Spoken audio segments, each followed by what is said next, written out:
Press media बिथांमोनखौ साबायखर होयो आरो लोगोसे जोङो गोदान बोसोरनि बयनोबो जोङो मोजां मोननाय गाहाम हामलायथिनाय बावहरो दा जोङो बेयाव माने जनजाति सुरक्षा मन्थ्रि जानानै प्रेस मिट खालामनो नागिरनाय खार'ना जाहैबाय जे दानि नबसरनिया MP बिनि एगेन्सै जे दाखालि हाइकर्टआ जे मोनसे बिथोन होबाय जे नबसरनियानि सार्टिफिकेटआ जे इलिगेल इनभेलिड बेखौ जे जों कमप्लेन होदोंमोन बिनि सायाव सिकिउरिटि कमिटिया थाबैनो 2 मासनि गेजेराव बेखौ फोजोबना होनांगौ बेखौ सिद्धान्त खालामना होनांगौ बे बाथ्राखौ हाइकर्टआ अर्डार होबाय दा बे अर्डारखौ लानानै जोङो दिनै रायजोफोरनि गेजेराव जोंहा मिथिं होनांगौ दङ बेनिखायनो जों नोंथांमोनखौ लिंनाय जाबाय जे नबसरनिया सर'निया जाथिनि मानसि बेयो बर' कसारि नङा सर'निया जाथिया सिडुल ट्राइब नङा आरो बे सिडुल ट्राइब नङैनि थाखायनो नबसरनिया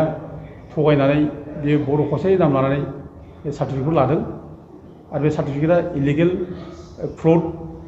दा बेखायनो जोङो बे इलिगेल सार्टिफिकेटखौ जोङो चेलेन्ज खालामनानै जोङो हाइकर्टआवबो केस होदों आरो बेखौनो उनाव सुप्रिम कर्टआवबो जोङो थांनाय जादों आरो दा जोंहा लेटेस्ट जों माने केस होनायनि उनावबो जों जिथु मोजां फिथाइखौ मोनाखै लेट जालांबाय ओंखायनो बेखौ माने थाबैनो फोजोबना होनो थाखाय बिनि सार्टिफिकेटआ जे इलिगेल बिनि सार्टिफिकेट दाननांगौ बेनि थाखाय जोङो सिकिउरिटि कमिटियाव कमप्लेन होनाय जादों बे कमप्लेनखौ जोंहा आदा जनरल बसुमतारी जोंनि जनजाति सुरक्षा मन्थ्रिनि प्रेसिडेन्ट बिनि नामावनो होनाय जादों दा जोंनि कमप्लेना मेइनलि जे नबसरनिया बर' कसारि नङा बिनि सार्टिफिकेटआ इलिगेल फ्रड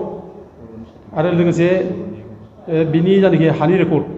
जों बेखौ होफाजोबदों बिनि हानि रेकर्डआव बिनि बिबै बिबौनि जायनाखि परिचय बियो हर'कस बिनि बिफाबो हर'कस आरो लोगोसे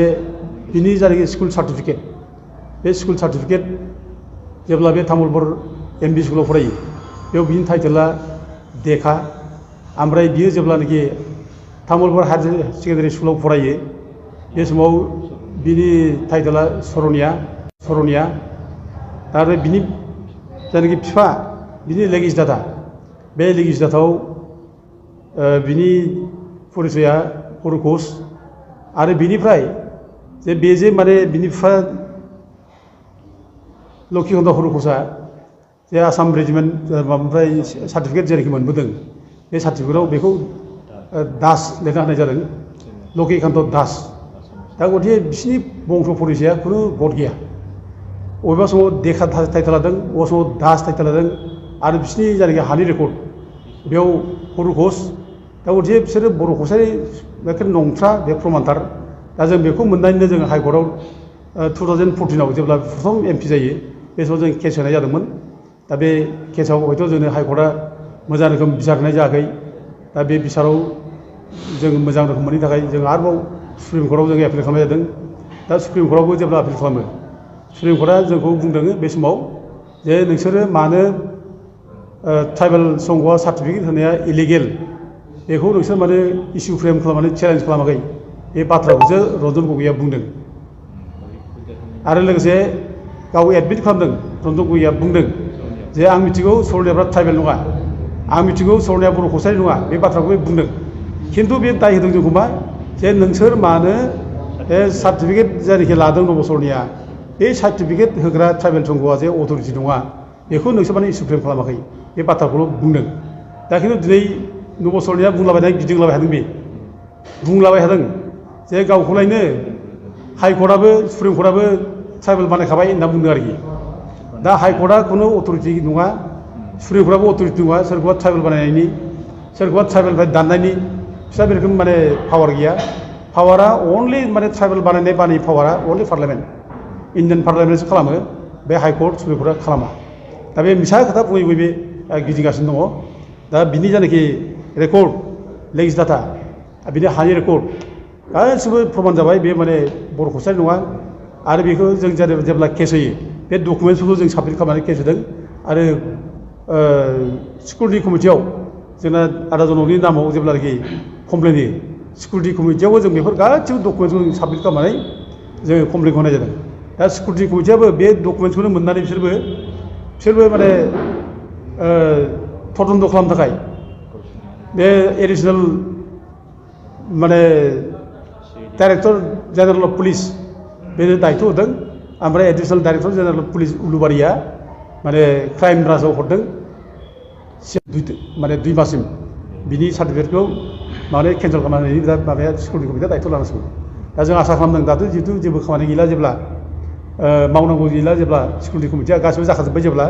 दा अनलि दा माने कास्ट सार्टिफिकेट दानना होनांगौ बेल'सै दा टाइमा बे 2 मासनि गेजेराव बिनि सार्टिफिकेट दाननांगौ बेल'सै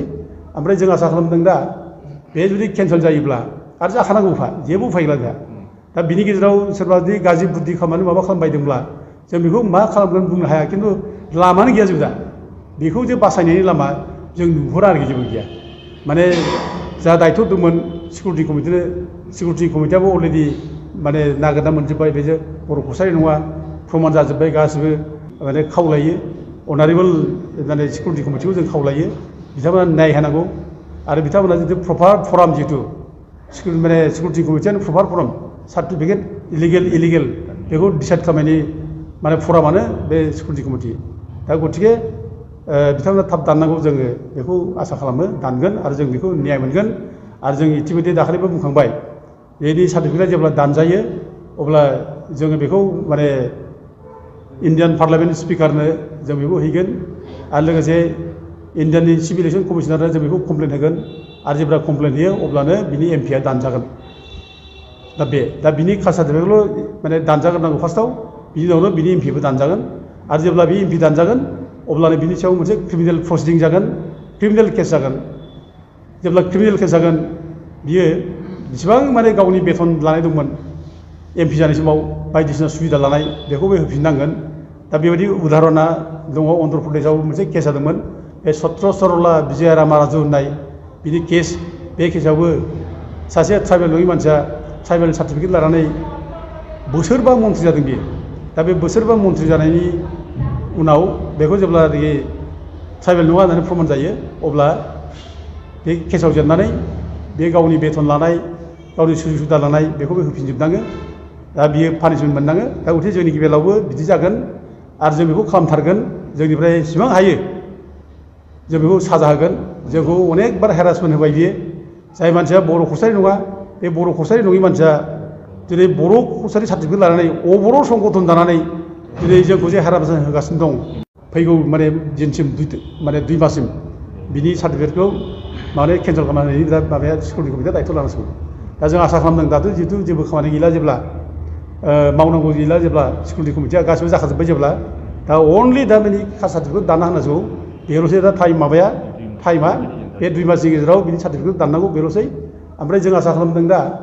बे जुदि केन्सेल जायोब्ला आरो जाखानांगौखा जेबो उफाय गैला जोंहा दा बिनि गेजेराव सोरबा जुदि गाज्रि बुद्धि खालामनानै माबा खालामबायदोंब्ला जों बेखौ मा खालामगोन बुंनो हाया खिन्थु लामानो गैया जों दा बेखौ जे बासायनायनि लामा जों नुहुरा आरोखि जेबो गैया माने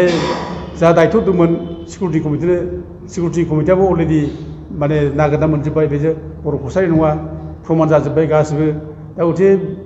बेहा मोनसे उफाय नागिरनानै मोननायनि जेबो लामा गैया बे दानजागोन आरो बेखौ इमिडियेट दाननांसिगौ जों बेखौ माने खावलायो।